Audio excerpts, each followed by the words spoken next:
I'm here in Aregua, Paraguay through Habitat for Humanity's Global Village program. In this video, I plan to share with you just what it's like to participate in a one-week international build, not just through my eyes, but also through brief interviews with my 15 teams. The typical Habitat Global Village experience starts with an interview with the team leader. I can tell right away from my phone interview with Laura that she'll be organized and a fun person to work with. As it turns out, I was right. Laura's pre-build communications help us navigate through the visa process, immunization information, travel, and packing suggestions. By the time I arrive at the airport in Asunción, I feel I know her already from our many email communications. Unofficially, the experience begins at the airport, where I'm met by the Global Village Coordinator and Laura. I meet a few team members on the bus, and we arrive at our hotel at midnight on Saturday. Sunday morning, since our orientation isn't until 3, I tag along with Gina and Meg on a crosstown bus trip to the open-air market, an interesting adventure and a bit of a culture shock on our first day. Officially, the build begins on Sunday afternoon when Miriam kicks off the orientation. Well, I'm going to introduce myself. My name is Miriam Benitez, and I'm the duty coordinator of Habitat Paraguay. Well, I'm kind of new in Habitat. This is my second month working for Habitat, and it's also my second build for Habitat, so I'm very excited about it. Hi, I'm Elena. I'm GB Assistant Coordinator. I assist Miriam organizing all the GB trips. I've been in Habitat for almost a year and a half. I started in Habitat as a volunteer for almost a year, and then I left, and I came back this year as part of the staff. And I'm really excited to start working with you guys. I would like to know how much you know about Paraguay. Do you know what's the capital of the country? Do you know what's the money we use here in Paraguay? Guarani. And After we meet Miriam, Milena, and Azul, we learn more about Paraguay. Of the 6.5 million population, 20% live in slums, and almost half live in inadequate housing. So the need for housing is indeed great here. The Paraguay GV team describes their philosophy as a hand-up, not a handout. Indeed, for a family to be chosen to participate in the program, they need to own land and have a stable income and enough savings for a down payment. In addition to the financial requirement, the family needs to be willing to provide sweat equity, and we're excited to learn that we'll be working alongside the families we're helping. While the families are to act as the contractors on the site, managing permits and construction materials, our job is to be much more labor-intensive. We'll be assisting the masons by bringing materials like sand and bricks to the worksite, digging trenches and cesspools, and mixing and carrying cement and mortar. It's during this orientation that we learn that we're going to be building in Aregua, which is a region of Paraguay that is home to the artisans. The folks in Aregua work with clay. what we're gonna do is like a room for them to put all their stuff because they are artisans, and also like a workshop where they can work and like paint and do their stuff. So we're not building new houses next week. We're doing the workshop and like a room, as I said. Miriam then shares some valuable tips for us to keep in mind all week, do's and don'ts, and some Guarani greetings. Be careful when crossing the street. Pedestrians do not have the right of way. So here probably you already found out that it's very difficult to cross the street. Well, both Spanish and Guarani are spoken in Paraguay, but in Aregua, most of the people, they speak Guarani. So if you want to say hello to them, you can say hola, or you can also say ba'eshapa, which is Guarani. You can try it if you want. Ba'eshapa. Ba'eshapa. So ba'eshapa. So that means both hello and how are you. So the other people are gonna respond Ipora. Ipora. So if you need to get inside the house to get something from your bag, just say a permiso and go in. Don't wait for an answer. Say permiso and just go. So this is the way. Hola, ¿qué tal? That's the way we say hi. So during the time we're gonna have our breaks and lunch with the families, just try to enjoy those times to get to know more about them. And if you're curious about how they do the artisan work, just ask them, use that time to talk to them and know a little bit more about our culture. As we explained, we're going to build 10 houses. 4 of those 10 houses are going to be yours. The architect's name is Tango, and as he cannot supervise all the houses, he has 3 assistants. Our group of 16 is broken into 4 groups for our work assignments tomorrow. I'm assigned to a team with my 2 roommates, Kevin and Frank, as well as our team leader, Laura, and her friend, Jennifer. We also learn about the 4 families that we'll be working with. Miriam describes the family that my group will be helping. She's Ildefonsa Aregua. I really love her because she's been living in a rent house for 20 years. So now we're building 2 rooms and a bathroom for her. So she's really happy because she never thought that she would have like her own house. And now, thanks to Habitat and all of you, she's having her own place to live and where to work. And she has 6 kids. Next week, we are celebrating the construction of the house number 2000.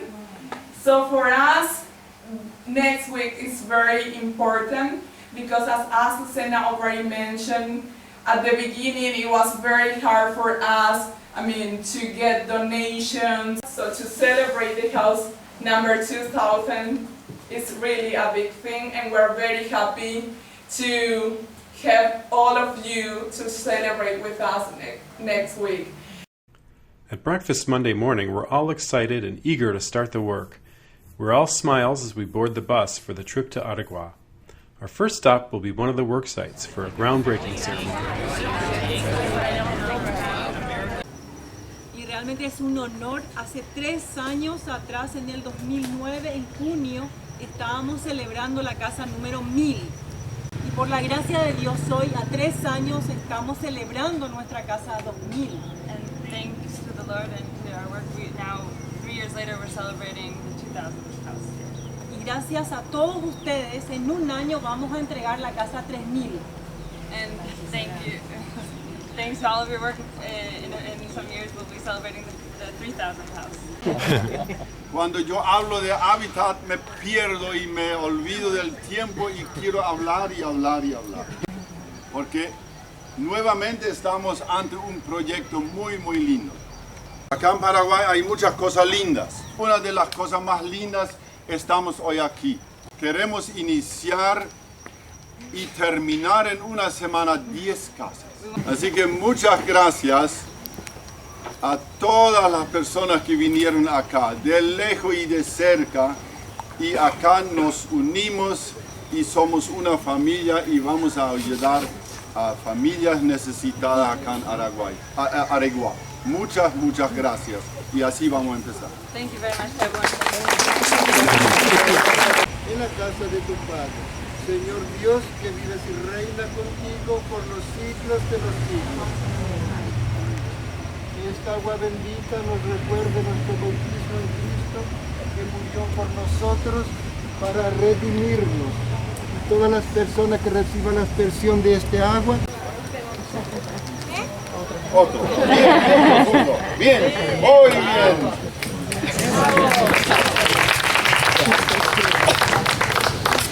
Muchas gracias. Hay algo que comer, algo que beber y después ya cada uno con sus grupos, ¿sí? At our work site, through our Peace Corps translator Elmer, we meet the Masons and we get our work assignments. We can see that there are materials piled up that we'll be transporting later in the week, but day 1 will be all about digging the foundation trenches and the cesspool. Okay, this is our trip leader, Laura. Hi, Laura, so tell me, are you excited about our first day? I'm so excited. We all are ready and we've learned Baituma, which is hello, and we're just excited to get going and building. Since I haven't gotten to know the Masons yet, I'm hesitant to shoot video as we get started. The team digs the foundation trenches and we make a dent in the cesspool. but within an hour, Kevin is traded to another site for Kirsten, since the other site has no male help. Meanwhile, Kirsten takes a liking to the cesspool and digs in. So over here we have the toilet, and then this is the septic system, if you will. So you go poo-poo here, and it flows into here.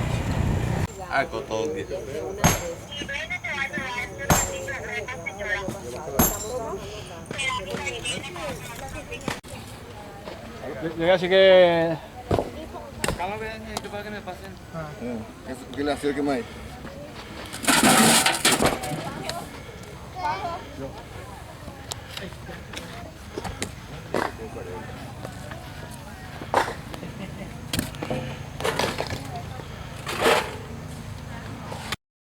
Ildefonso's 4-year-old son Diego joins in. He's eager to help. Today he's rather shy, but we're all hoping he'll warm up to us by the end of the week.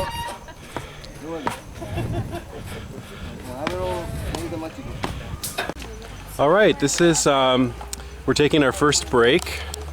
First break, and boy, are we liking it.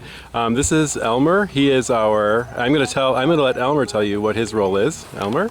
My name is Elmer Colada. I'm from Richmond, Virginia, or I lived in Richmond, Virginia, and now I'm living in Paraguay, doing some translating, interpreting for your group here in Aregua.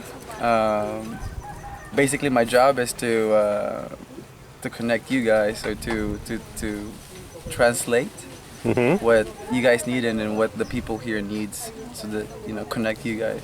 Can you tell me about the drink? I know that we've already been told about it, but I wanted to get it on video. This is the national drink of Paraguay. It's called tereré. It's pretty much yerba mate, and then instead of hot water, they put cold water in here with ice, because it gets really hot in Paraguay. This is called a bombilla, or this is called a bombilla. It's a guampa. Then this is the terro. Then sometimes they don't have it. Usually there would be like grass, or they call it yuyo, which is medicinal plants. So okay. they what do you call it? Crush them, or mortar mash? Muddle. Yes. Mix it. They mix it with the water, and then they drink it with the yerba. Okay. Okay, hit me. Hey, so we're here. This is actually what we're building. This is one of the bathrooms. We have a friend inside. It's kind of exciting. So it's really just a little one staller. You just go in. It smells like chlorine, kind of. Acá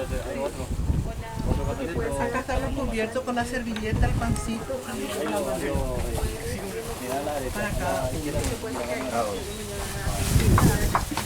Para acá.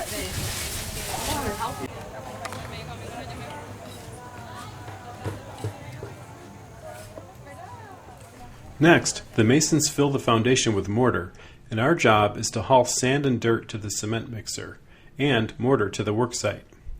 Having worked on sites without cement mixers, I'm super happy to see that we won't be mixing cement by hand. That's Christian there in the black shirt, by the way. He's our ATC. He's supervising the worksite. Now over here, we've got some backfilling of the foundation in preparation for the next day's works, which will be to lay bricks. And here they are mixing. They have created several moves. There's the squirrel. That was the pogo stick. Okay, this is the squirrel. What you got there, ladies? Probably not going to be heard over the sound of the... So, this is grapefruit. What they do is they peel it, and then they kind of carve out a hole in the top, and you squeeze it. You squeeze the juice into it, and then you suck the juice out. This is the construction site.